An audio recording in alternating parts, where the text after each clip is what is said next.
What's up, opportunity cost investors? Okay, so I don't know about you, but personally I've always wanted to invest in a company in the early stages to say I was a part of something from the very beginning and watched as it grew. However, what's usually stopped me is the fact that for the most part you kind of have to be an accredited investor to invest in these kind of opportunities, which I wasn't. However, with the certain changes in law and certain platforms that were made, you and I, normal, everyday, non-accredited investors, can invest in these opportunities and become an angel investor for as low as $12. And in this video, I'm going to show you how, so that way you can slap angel investor on your resume. Okay, but I'm getting a little ahead of myself. I got too excited. What is an accredited investor? An accredited investor is anyone with a liquid net worth of more than $1 million, excluding your primary residence. Or if you're making $200,000 in income a year and expect it to continue, or $300,000 if you're married.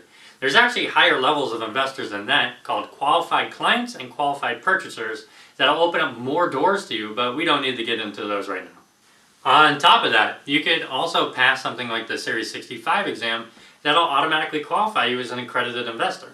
Now, I don't know about you, but those are some pretty steep hurdles to get over if you just want to invest in a private company. Fortunately, you do not have to do that anymore because of companies like StartEngine that use equity crowdfunding. Traditionally, if you're a private company and you're looking for funding, you would reach out to private investors that would raise large sums of money and then invest in the private company.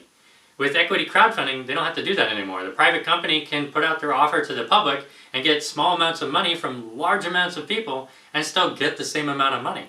And this is where it gets really interesting and why it benefits you so much. Okay, so there's actually two ways you can invest in StartEngine. The first way is the most common, and that's where you go on the website, browse all the companies, find the one you really like, and then throw as little as $100 to buy shares in the company when the fundraising ends. The second way is a new way, and it's called the secondary market, and that's how I was able to become an angel investor for as low as $12.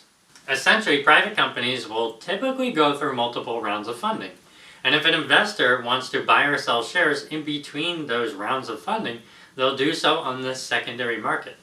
To do this on StartEngine, you'll scroll up to the top where it says Trade, open an account, fund it, and then you can begin buying and selling shares between the hours of 1 p.m.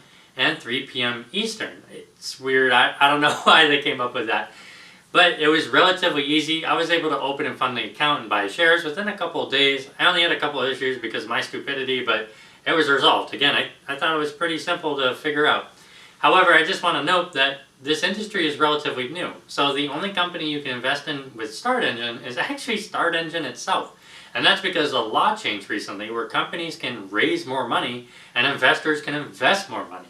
So StartEngine is putting themselves out there to test the waters, so to speak, and prove the concept. Currently, StartEngine, or STGC, is trading at $12, and you can buy or sell as little or as much as is being offered to you. Now, there's two things I need to note that are pretty important. First, there are no fees except when you sell, and it's 5% of the sell price, which is a little different than most people would suspect. Essentially, if you put in $50, it turns into $100 and you sell everything, you pay 5% on the $100, not the $50 gain. So you're going to pay $5 on that example. The second thing is there's actually legal limits to how much you can invest depending on your net worth as a non-accredited investor. If your net worth is under $107,000, then it becomes $2,200 or 5% of your income, whichever is greater. And if your net worth is over $107,000, then you can invest 10% of your net worth or your net income in a year, whichever is greater. So of the two of them, which one's the best? Well, I mean, there's actually pros and cons to each of them. So you really have to dive into the details and figure out which one's going to be best for your scenario. Also, you're not limited to just StartEngine, there's other companies out there. For example, SoFi just launched their platform that'll let you invest in pre-IPO companies as well. Although what I found is that for non-accredited investors, StartEngine works best. At least that's my opinion. Because my specialty is in calculating and communicating performances, I've actually done both myself. I've purchased shares for the next round of funding, and I've also purchased shares on the secondary market. After some time, I hope to share the differences with everybody and the performances.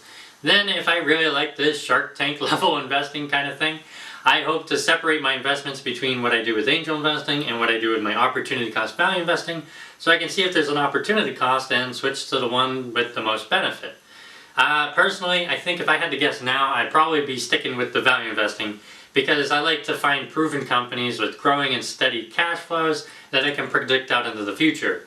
And doing this kind of angel investing stuff kind of seems like you're shooting for the moon and trying to predict what hasn't happened yet. So I'm a little less comfortable with that, but we'll see. You never know. I think it's at least worth investigating and trying nonetheless.